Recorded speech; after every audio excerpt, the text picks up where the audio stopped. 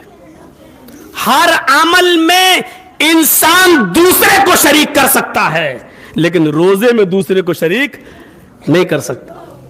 آپ افطار کرائیے، پورے محلے کی دعوت دے دیجئے، آپ کی افطار پارٹی میں کتنے بے روزگار بیٹھے ہیں آپ کو پتہ نہیں ہے۔ کتنے لوگ ایسے ہیں جو صرف روزے دار کا منہ بنا کر آپ کے پارٹی میں بیٹھے ہیں، صرف نان گوشت کھانے کے چکر میں۔ آپ کو پتا ہے؟ نہیں پتا۔ آپ کو ثواب ملے گا، اس لیے کیونکہ تو اللہ خود کہہ چکا ہے کہ اس کا تعلق بندے سے ہے ہی نہیں، بندے کو پتا ہی نہیں ہے کہ میرا بندہ روزے سے ہے کہ نہیں ہے، وہ تو بس ہمارے ثواب کی امید لے کر آیا ہے اور روزے داروں کو افطار کرا رہا ہے کہ ہمیں ثواب مل جائے، لیکن روزے سے کون ہے کون نہیں تو میں جانتا ہوں۔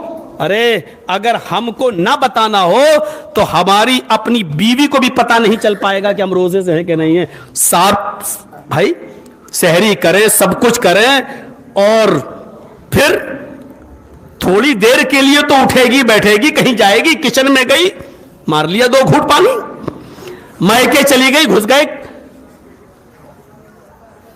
رومال بھی ڈالو اور گرمی میں پانی کے چھینٹے بھی مارتے رہو، آدمی تو یہی سمجھے گا صاحب روزے سے ہے۔ لیکن نماز کے تعلق سے ایسا نہیں۔ جرجی صاحب آپ نے عصر کہاں پڑھی؟ صاحب شاہی جامع مسجد میں۔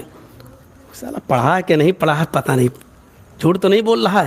آپ نے شاہی مسجد کے امام صاحب سے پوچھ لیا کہ جرجی صاحب آئے تھے؟ کہنا صاحب وہ تو نہیں آئے تھے، پتہ چل گیا۔ نماز کے بارے میں پتہ چل سکتا ہے، حج میں ریا نمود داخل ہو سکتا کوئی اس لیے گیا ہو حج کرنے کہ لوگ کہیں اتنا پیسے والا امیر آدمی بیٹے بیٹی سب کی شادیوں سے فارغ ہو گیا، اور پھر بھی دیکھو کمینے کو حج کی توفیق نہیں، کیا کرے گا اتنا پیسہ لے جا کر۔ آدمی حج کرنے گیا لیکن اس خدشے سے گیا کہ لوگ یہ نہ کہیں کہ دیکھو پیسے والا ہو کے بھی اس کو حج نصیب نہیں ہوتا ہے، چلا گیا۔ آپ تو سمجھ رہے ہیں حج کرنے گیا، لیکن اس کے دل میں کیا تھا؟ لیکن روزہ جو رکھے گا، آپ دیکھ لیجئے کتنے لوگ ایسے ہیں جو روزے میں سحری کرتے ہیں اور روزہ بھی رکھتے ہیں۔ سحری کر لی، کھائی اور لیٹ گئے، اور لیٹے نیند آ گئی، نماز نہیں پڑھ رہے ہیں فجر کی، بیوی اٹھا رہی اذان ہو گئی، پڑھ رہے ہیں، نہیں پڑھی۔ اب وہی بیوی یا وہی بیٹی یا وہی بھائی صاحب پانی پی لو، صبح کا رہا ظہر میں، میں روزے سے ہوں۔ ارے تو کیا ہوا، پانی پی لو نا۔ ارے کوئی دیکھ نہیں رہا ہے، پاگل ہو کیا، میں روزے سے ہوں۔ ارے روزے سے ہو تو کیا ہوا، پانی تو پی لو۔ ارے پاگل، اچھا میں کسی سے نہیں کہوں گا لو چپ چاپ رہو پانی پی لو۔ ارے پاگل کہنے کا کیا مطلب ہے، کہو یا نہ کہو میں روزے سے ہوں، میں نے سحری کی تھی، میں نے نیت کی ہے روزے کی، میں روزے سے ہوں۔ ارے صاحب کوئی نہیں دیکھ رہا ہے، میں آپ کو چپکے سے پانی پلانے آ گیا ہوں، یہ تھوڑا سا کھانا لے کے آیا ہوں، کھا لو۔ اللہ کی قسم کھا کے کہتا ہوں میں کسی کو نہیں بولوں گا، کوئی نہیں دیکھ رہا ہے۔ ارے مولانا صاحب کوئی دیکھ رہا ہو یا نہ دیکھ رہا ہو، اللہ تو دیکھ رہا ہے۔ پھر تو نے فجر کی نماز کیوں نہیں پڑھی؟ کیا اس وقت اللہ نہیں دیکھ رہا تھا؟ سستی آ گئی، سو گیا۔ مطلب کیا ہوا؟ نماز نے اتنا اللہ کا ڈر اور اللہ کا خوف پیدا نہیں کیا جتنا روزے نے کیا۔ اسی کو اللہ کے نبی کہتے ہیں کہ اللہ نے فرمایا کل عمل ابن آدم لہو، ہر آدم کا عمل اسی کے لیے ہے، الا الصیام، سوائے روزے کے، فإنہ لی وانا اجزی بہ۔ اللہ کے نبی کہتے ہیں اللہ نے فرمایا کہ میرے بندے نے روزہ میرے لیے رکھا ہے اور میں ہی اس کو اپنے ہاتھ سے انعام دوں گا، میں ہی اس کو اپنے بندے کو اس کا انعام دوں گا۔ اور کیا انعام؟ نماز کا انعام اللہ کہے گا فرشتوں دے دو اپنے ہاتھ سے، زکوٰۃ کا انعام فرشتوں دے دو اپنے ہاتھ سے، حج کا انعام دے دو فرشتوں اپنے ہاتھ سے، اس نے غریب کی بڑھیا کی خدمت کی تھی دے دو اس کو اپنے ہاتھ سے۔ ٹھیک ہے، اللہ اس نے روزہ بھی رکھا تھا، اللہ کہے گا نہیں فرشتوں روزے کا انعام تم نہیں دو گے، کیوں؟ وہ میں دوں گا۔ اللہ حج کا انعام تو نے مجھ سے دلوایا، نماز کا انعام مجھ سے دلوایا، پھر روزے کا تو کیوں دے گا؟ اللہ کیا کہے گا؟ فَإِنَّهُ لِي وَأَنَا أَجْزِي بِهِ، اس لیے کہ میرے بندے نے روزہ میرے لیے رکھا تھا، میں ہی انعام دوں گا۔ کتنے بڑے بد نصیب انسان ہوں گے وہ قیامت کے دن، جب اللہ اپنے ہاتھ سے روزے داروں کو انعام دے رہا ہوگا اور ان کی للچائی ہوئی نظریں ایک طرف ہوں۔ یہی سب سے بڑا انعام کہ اللہ اپنے ہاتھ سے دے گا اور بندہ اللہ کا ڈائریکٹ دیدار کرے گا، ڈائریکٹ دیدار، جیسے دنیا میں 14ویں رات کا چاند دیکھتے ہو کوئی تکلیف نہیں ہوتی ہے، ایسی بندہ دیدار کرے گا۔ سوچو۔ پھر روزے کی ایک اور فضیلت بتائی، الصیام والصیام جنۃ، روزہ ڈھال ہے۔ جب جنگیں لڑی جاتی تھی تو اپنی جان بچانے کے لیے لوگ کیا کرتے تھے؟ ایک ہاتھ میں تلوار، دوسرے ہاتھ میں ڈھال، ایسے چلاتے تھے، تلوار مارتے تھے، اور جب دشمن کی تلوار آتی تھی تو اس سے لوہے کی ڈھال سے ایسے، یعنی تلوار سے بچاؤ کے لیے۔ تو اللہ کے نبی نے کیا کہا؟ والصیام جنۃ، جیسے میدان جنگ میں تم لڑتے ہو تلوار چلاتے ہوئے، دوسرے کے وار سے بچنے کے لیے ڈھال یوز کرتے ہو، اسی طریقے سے رمضان کا روزہ ڈھال ہے گناہوں سے، یعنی گناہ آئیں گے ادھر سے ادھر سے چاروں طرف سے، یہ روزہ ان گناہوں کی ڈھال بن جائے گا۔ یعنی روزہ آپ رکھیں گے تو یہ وجہ ہے، اور سب سے بڑی وجہ بتائیے، یا معاشر الشباب من استطاع منکم الباء، اے نوجوانوں اگر شادی کی طاقت ہو تو شادی کر لو، اپنی بیوی کو کھلا پلا سکتے ہو تو شادی کرو، اپنی بیوی کی بیماری میں اس کا علاج کرا سکتے ہو تو شادی کرو، اور اپنی بیوی کا پرسنل حق ادا کر سکتے ہو تو نکاح کر لو۔ ومن لم یستطع، اور اگر یہ طاقت نہ ہو کھلانے پلانے کی، اگر یہ طاقت نہیں ہوگی کسی کی لڑکی کو لاؤ گے تو کھلا سکتے ہو پلا سکتے ہو، نہیں، اگر ایسا نہیں کر سکتے تو پھر تم کیا کرو گے؟ کیونکہ کنوارے رہو گے بے شادی شدہ تو دنیا میں بہت سے فتنے جنم لیے ہوئے ہیں، ان میں تم مبتلا ہو جاؤ گے۔ تو اللہ کے رسول نے ان فتنوں سے بچانے کے لیے کہا، کیا کہا؟ اگر تم نکاح کی طاقت نہیں رکھتے، بیوی کو کھلانے پلانے کی طاقت نہیں رکھتے، بیمار ہو جائے تو اس کا علاج کرانے کی طاقت نہیں رکھتے، تو فعلیہ بالصوم، تو تمہیں چاہیے کہ زیادہ سے زیادہ نفلی روزے رکھو، کیونکہ اب گناہ جو تمہارے پیچھے آئیں گے ان گناہوں سے روکنے کے لیے روزہ ہی ایک ایسی چیز ہے جو تمہیں کنٹرول میں لے سکتا ہے اور تمہیں قابو کر سکتا ہے۔ غور کرو، معاشرے میں پھیلے ہوئے گناہوں سے بچنے کے لیے اللہ کے رسول نے کیا کہا؟ فعلیہ بالصوم، روزہ رکھو، اور اسی کو اللہ کے نبی نے کہا والصیام جنۃ، روزہ ڈھال ہے۔ والذی نفس محمد بیدہ، قسم کھائی، اور میرے نبی قسم نہ بھی کھاتے تو یقین کے لیے کافی تھا۔ قسم ہے اس ذات کی جس کے قبضے میں محمد کی جان ہے صلی اللہ علیہ وسلم۔ کیا کہا اللہ کے رسول نے؟ والذی نفس محمد بیدہ، قسم ہے اس ذات کی جس کے قبضے میں محمد کی جان ہے، وَلَخَلُوفُ فَمِ الصَّائِمِ عِندَ اللَّهِ أَطْيَبُ مِن رِّيحِ الْمِسْكِ، خالی پیٹ رہنے کی وجہ سے روزے دار کا خالی پیٹ جب رہتا ہے تو شام کے وقت زیادہ دیر جب معدہ خالی رہے گا، کھانا پینا نہیں جائے گا، تو اس کے معدے سے ایک گیس بنتی ہے، ایک بو نکلتی ہے، اور جب وہ منہ کے راستے سے جب وہ گیس نکلتی ہے تو وہ بہت بدبودار ہوتی ہے۔ اس روزے دار کی معدے سے نکلنے والی وہ بو جو بھوک اور پیاس کی وجہ سے اس کے معدے سے نکل رہی ہے، اللہ کے نبی نے کیا کہا؟ قسم اس ذات کی جس کے قبضے میں محمد کی جان نے، اللہ کی قسم کھا کے کیا کہا؟ اللہ کی نظر میں وہ بو، وہ مہک کیسی ہے؟ وَلَخَلُوفُ فَمِ الصَّائِمِ، روزے دار کے منہ سے نکلنے والی وہ بدبو عند اللہ من ریح المسک، اللہ کی نظر میں مشک کی خوشبو سے زیادہ پسندیدہ ہے، اللہ کو مشک سے زیادہ محبوب ہے، مشک سے زیادہ پسندیدہ ہے۔ غور کرو، جس روزے دار کے منہ سے نکلنے والے بدبو کے والے انسان کو ہم اپنے منہ کے قریب بھی نہیں لا سکتے ہیں، اللہ کہہ رہا ہے اس کے منہ سے نکلنے والی بو ہم کو مشک سے بھی زیادہ محبوب ہے اور پسندیدہ ہے۔ کوئی معمولی حدیث نہیں ہے، حدیث قدسی ہے، حدیث قدسی ہے، ہم یہاں نظر ڈالیں۔ اور پھر ایک اور فضیلت بتائی روزے دار کی، کیا کہا؟